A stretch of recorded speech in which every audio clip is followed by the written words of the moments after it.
غالب کی اس غزل میں مشاہدہ کائنات محض ظاہری مناظر کی عکاسی نہیں کرتا، بلکہ کائناتی حقائق کی گہری اور فلسفیانہ تفہیم ہے۔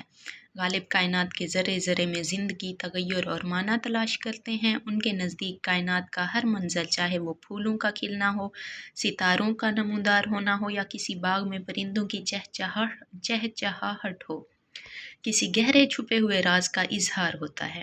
غالب کا مشاہدہ مادی حدوں کو توڑ کر ماورائی حقیقتوں تک رسائی حاصل کرتا ہے۔ تھیں بناتے نعش گردوں دن کو پردے میں نہاں، شب کو ان کے جی میں کیا آئی کہ عریاں ہو گئیں۔ تصوف اور وحدت الوجود۔ غالب صرف رسمی صوفی نہیں تھے، بلکہ ان کے ہاں تصوف کائنات کی حقیقت کو سمجھنے کا ایک ذریعہ تھا۔ اس غزل میں تصوف اور خاص طور پر نظریہ وحدت الوجود کا بیان روایتی صوفیانہ شاعری سے ہٹ کر ایک عقلی و فلسفیانہ انداز میں ملتا ہے۔ وحدت الوجود کا بنیادی تصور یہ ہے کہ اصل ہستی صرف خدا کی ہے، باقی سب اس کا عکس ہیں یا جزو ہیں۔ غالب اس فلسفے کو مذہبی گروہ بندیوں سے بالا تر ہونے کے لیے استعمال کرتے ہیں۔ ہم موحد ہیں، ہمارا کیش ہے ترک رسوم، ملتیں جب مٹ گئیں اجزائے ایماں ہو گئیں۔ غالب کہتے ہیں کہ ہم خدا کو ایک ماننے والے ہیں اور ہمارا طریقہ رسمی پابندیوں کو چھوڑ دینا ہے۔ جب انسان مختلف مذاہب اور فرقوں کی ظاہری دیواریں گرا دیتا ہے تو اسے ہر طرف ایک ہی سچائی نظر آتی ہے۔ یہ کثرت میں وحدت تلاش کرنے کا خالص صوفیانہ انداز ہے۔ یہ تھا فکری جائزہ۔ اب دیکھتے ہیں اس غزل کا فنی جائزہ۔ غالب کی اس غزل کا فنی جائزہ ان کے قادر الکلام ہونے کا منہ بولتا ثبوت ہے۔ غالب نے اس غزل میں لفظی صنعتوں، اچھوتی تراکیب اور تشبیہات و استعارات کا ایسا جال بنا ہے کہ ہر شعر اپنی جگہ ایک فن پارہ بن گیا ہے۔ ذیل میں اس غزل کے فنی محاسن کی تفصیل ہے۔ بحر اور آہنگ۔ یہ غزل بحر رمل مسمن محذوف میں ہے، جس کے ارکان فاعلاتن، فاعلاتن، فاعلاتن، فاعلن ہیں۔ یہ بحر اپنی طوالت اور روانی کی وجہ سے فلسفیانہ اور گہرے مضامین کے لیے بہت موزوں سمجھی جاتی ہے۔ غالب نے اس بحر کے آہنگ کو اپنی فکر کی سنجیدگی کے ساتھ نہایت مہارت سے استعمال کیا ہے۔ ردیف اور قافیہ کا فنکارانہ استعمال۔ ردیف۔ اس غزل میں ردیف ہو گئی ہے۔ یہ ردیف تبدیلی اور وقوع کی علامت ہے۔ غالب نے اسے اس طرح استعمال کیا ہے کہ ہر شعر میں ایک نئی کیفیت کا ظہور ملتا ہے، جیسے نمایاں ہو گئیں، پنہاں ہو گئیں، آساں ہو گئیں وغیرہ۔ قافیہ۔ نمایاں، پنہاں، عریاں، زنداں، کنعاں وغیرہ۔ یہ قوافی صوتی اعتبار سے ایک گونج پیدا کرتے ہیں جو غزل کے مجموعی تاثر کو گہرا بناتی ہے۔ تشبیہات و استعارات۔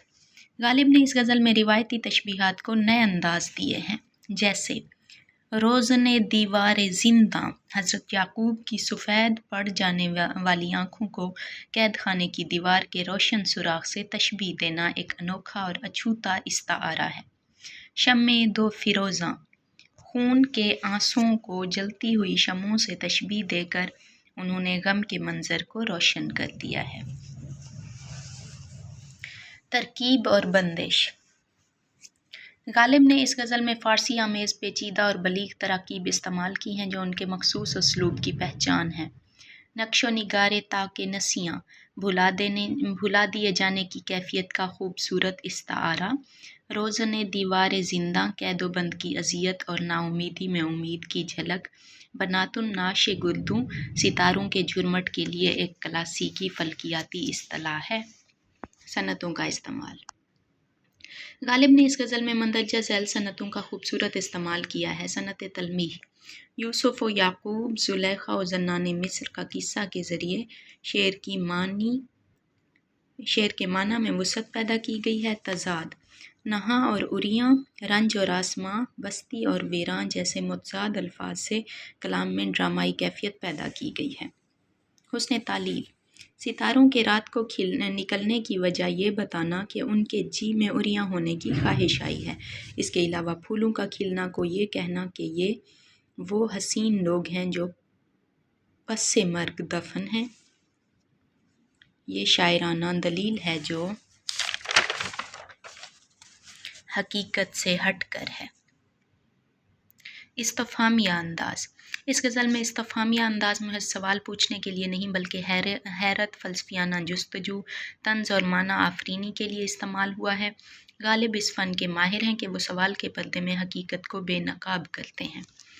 سب کہاں کچھ لالا و گل میں نمایاں ہو گئیں۔ سب کہاں کا سوال اس وسیع خلا کی طرف اشارہ ہے جو موت کے بعد پیدا ہوتا ہے۔ شب کو ان کے جی میں کیا آئی کہ اریاں ہو گئیں۔ یہاں سوال کا مقصد فطرت کے ایک عمل کو انسانی جذبے یعنی شرم و حیا سے جوڑ کر انوکھے انداز میں بیان کرنا ہے۔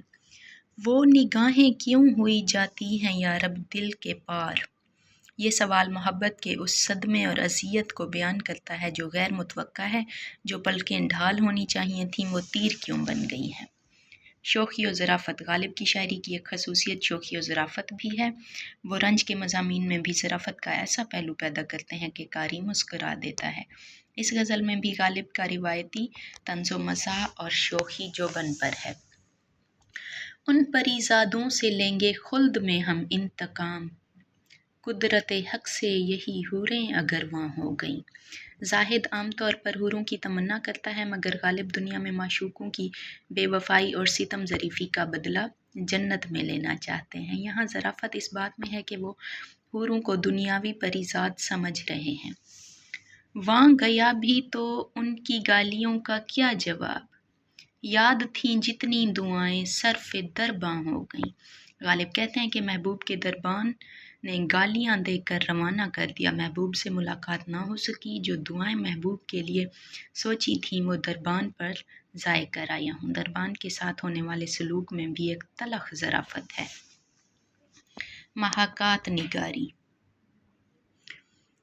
غالب نے اس غزل میں محض خیالات بیان نہیں کیے بلکہ متحرک اور جامد پیکر تخلیق کیے ہیں جن کو پڑھتے ہی نقشہ آنکھوں کے سامنے پھیل جاتا ہے۔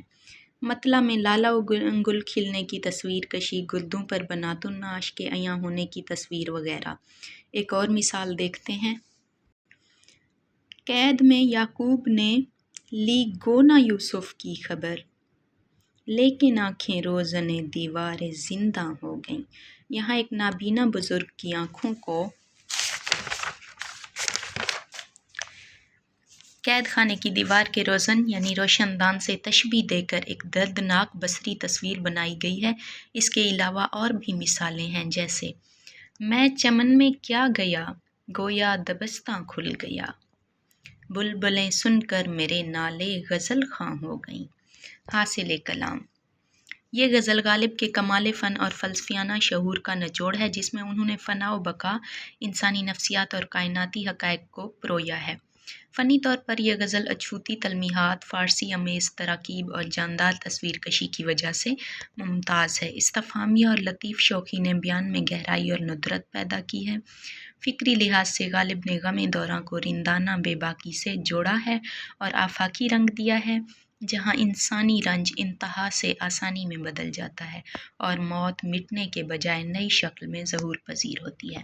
آئی ہوپ آپ لوگوں کو اس سوال میں بڑی آسانی ہوئی ہوگی، اور اگر کہیں پر بھی اس سوال کی وجہ سے آپ کو کافی سارا فائدہ مل جائے، کہیں میرے نوٹس آپ کے لیے فائدہ مند ثابت ہوں تو مجھے اپنی دعاؤں میں یاد رکھیے گا۔